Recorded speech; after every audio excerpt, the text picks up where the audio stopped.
¿Te gustaría aprender cómo funciona todo el proceso completo del Deep Learning, desde cero hasta que una red neuronal sea capaz de realizar una tarea increíblemente bien? ¿Quieres entender cada paso clave del aprendizaje, desde preparar los datos hasta evitar el tepido overfitting? Quédate porque en este vídeo te lo voy a explicar de una forma clara y sencilla. Bien, el proceso completo implica ir desde estos datos, que vamos a llamar el set de entrenamiento o la X, es decir, el proceso implica ir desde el input hasta el output. En este caso, el output le vamos a llamar las etiquetas.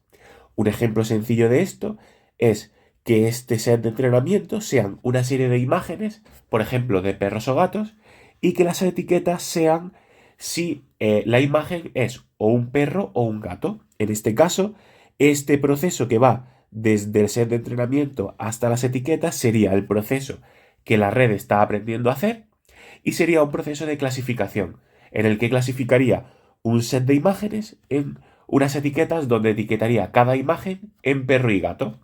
Entonces, para poder hacer esto, para poder enseñarle a la red a hacer este proceso, lo que necesitamos son un montón de ejemplos. Estos ejemplos va a ser lo que llamamos nuestro dataset. Pero al mismo tiempo vamos a necesitar que poner a prueba la red. Vamos a necesitar que una vez la red está entrenada, incluso durante el entrenamiento, la necesitamos poner a prueba. Es decir, ver con imágenes de perros y gatos que nunca haya visto si la red es capaz de adivinar si son perros o gatos. Para eso, nuestro dataset lo vamos a separar en set de entrenamiento y un set de validación. Vamos a coger un trocito de datos del set de entrenamiento y los vamos a guardar, ¿vale? Sin enseñárselos a la red para luego en el proceso de entrenamiento ponerla a prueba. Ya volveremos más adelante a cuándo se usa exactamente este set de validación.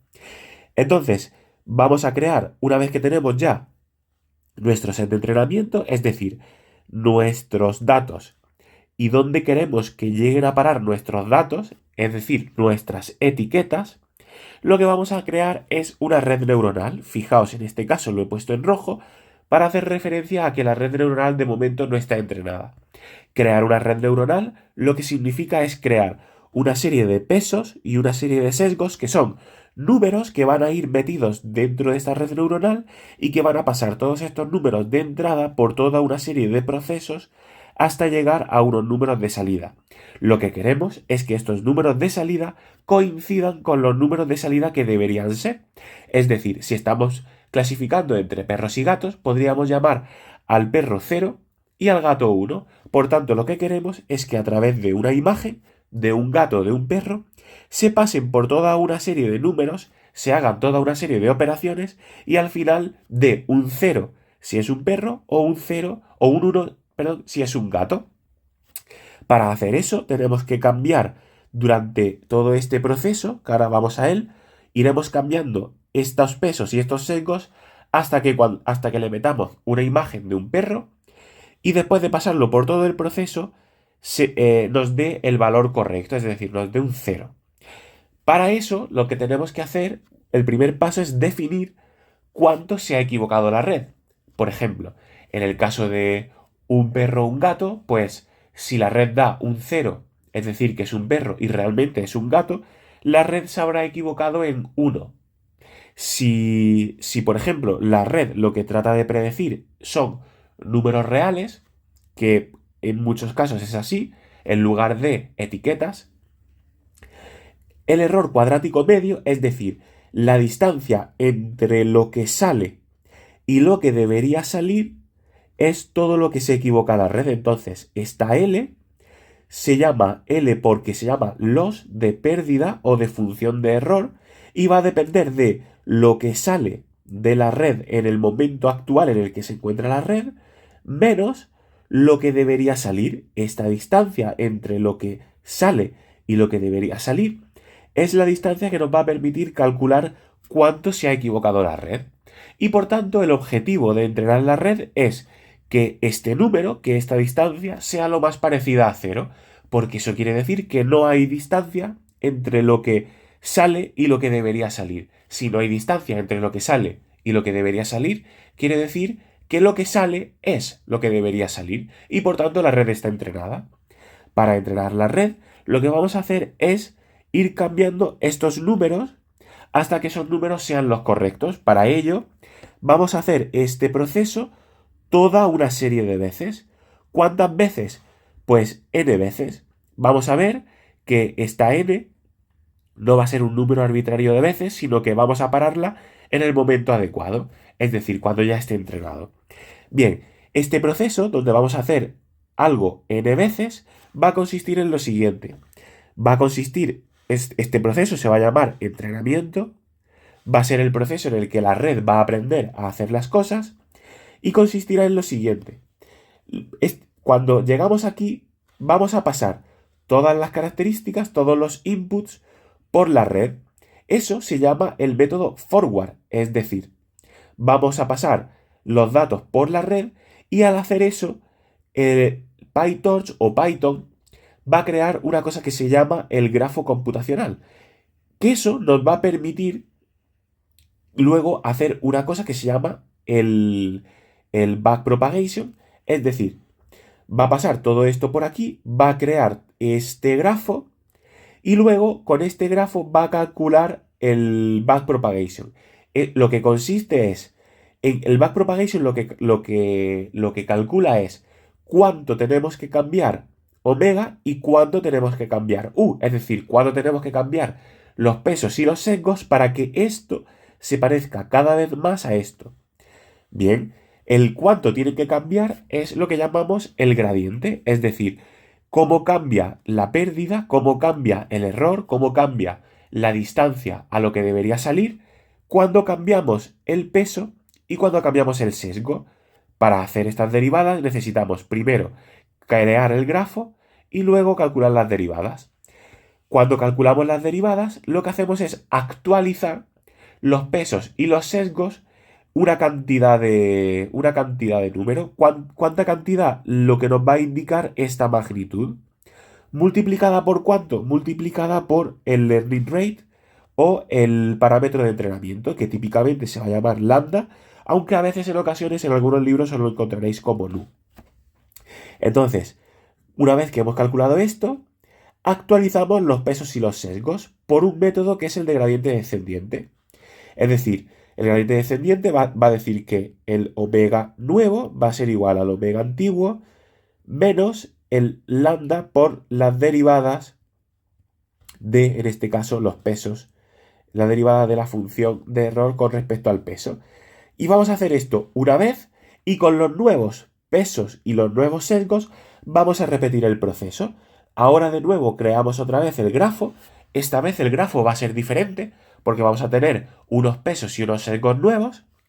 Y de nuevo vamos a calcular las derivadas para actualizar de nuevo los pesos y los sesgos.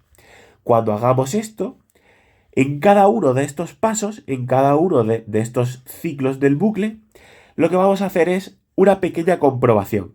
Esa pequeña comprobación está aquí, que lo que va a hacer va a ser, con el set de validación que nos hemos guardado antes, es decir, con datos que la red nunca ha visto, los vamos a pasar por el estado actual de la red. El estado actual de la red va a ir cambiando con cada paso del bucle. Cuando comprobemos que al meter el set de validación va a salir un output y lo vamos a comparar con las etiquetas de validación, lo que vamos a ver es la función de pérdida en cada uno de estos pasos. Pero vamos a ver una función de pérdida especial. Vamos a ver una función de pérdida de una serie de datos que la red nunca ha visto. Cuando hacemos esto, lo que estamos haciendo es evitar el overfitting. ¿Por qué? Porque a medida que la red vaya entrenando, la función de pérdida va a ser menor. Y va a llegar un punto en el que esa función de pérdida cada vez va a ser otra vez mayor, va a empezar a crecer. Es decir, decrecerá y luego crecerá. ¿Por qué crecerá? Porque la red habrá aprendido demasiado de memoria los datos de entrenamiento. Entonces, este va a ser el punto justo en el que vamos a tener que parar el entrenamiento. Este punto lo vamos a meter aquí y va a ser el punto en el que vamos a parar todo este bucle.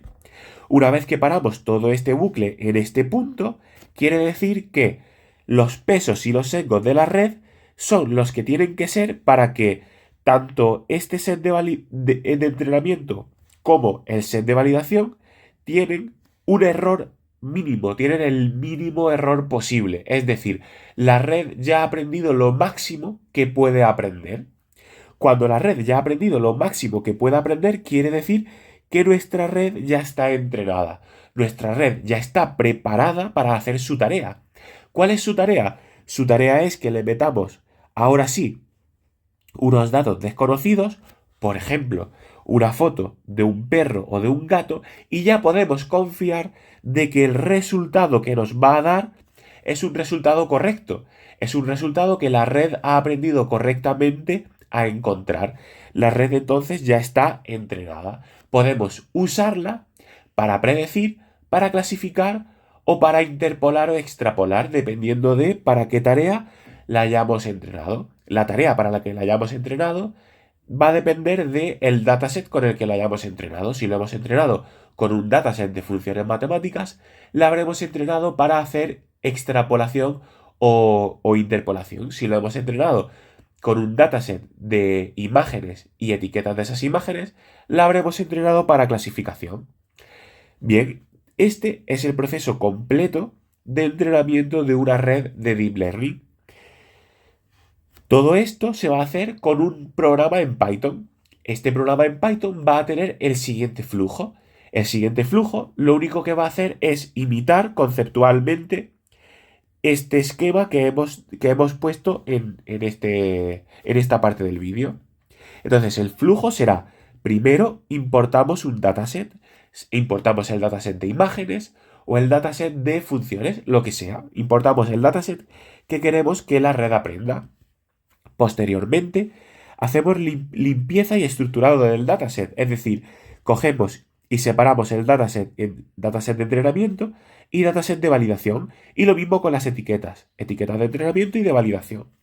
Una vez que ya tenemos estas etiquetas bien puestas y el dataset bien separado, lo que hacemos es crear la clase de la red neuronal, es decir, creamos una especie de plantilla que nos va a permitir crear nuestra red neuronal.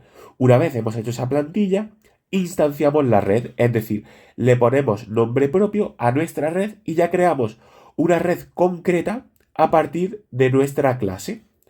Una vez tenemos creada la red concreta, definimos cómo vamos a evaluar lo que se ha equivocado la red, es decir, cómo vamos a evaluar lo lejos que estamos de que la red haga lo que queremos que haga, es decir, vamos a definir la función de pérdida o la función de error y vamos a definir también cómo vamos a actualizar los pesos y los sesgos, es decir, el optimizador que típicamente será algo que funcione por gradiente descendiente.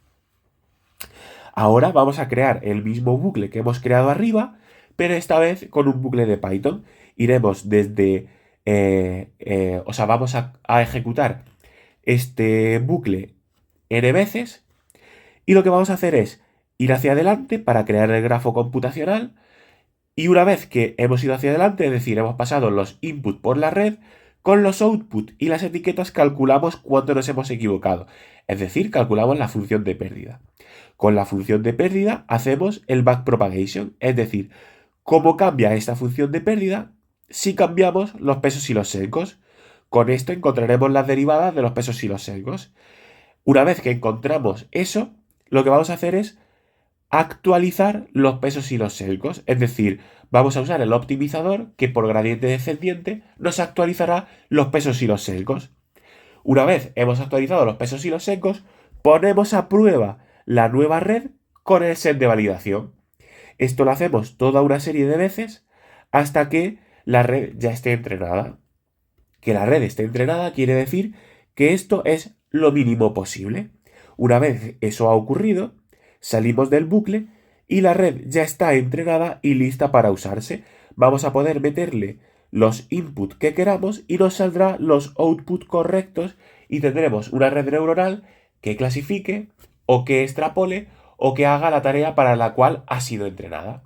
Y esto es un proceso sistemático y completo que se usa para entrenar una red y que usamos los que nos dedicamos a este campo una y otra vez. Si queremos cambiar la estructura de la red para que aprenda a hacer otro tipo de cosas, como por ejemplo procesar lenguaje, en lugar de poner esta arquitectura, pondremos un transformer o un mecanismo de atención.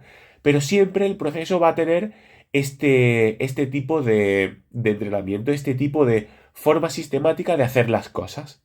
Así que bueno, espero que esto te haya sido de ayuda. Si tienes cualquier duda de cualquiera de los conceptos que hemos visto, déjame saberlo en los comentarios. Y nada, espero que esto te haya dado una imagen completa del Deep Learning y nos vemos en próximos vídeos. Chao.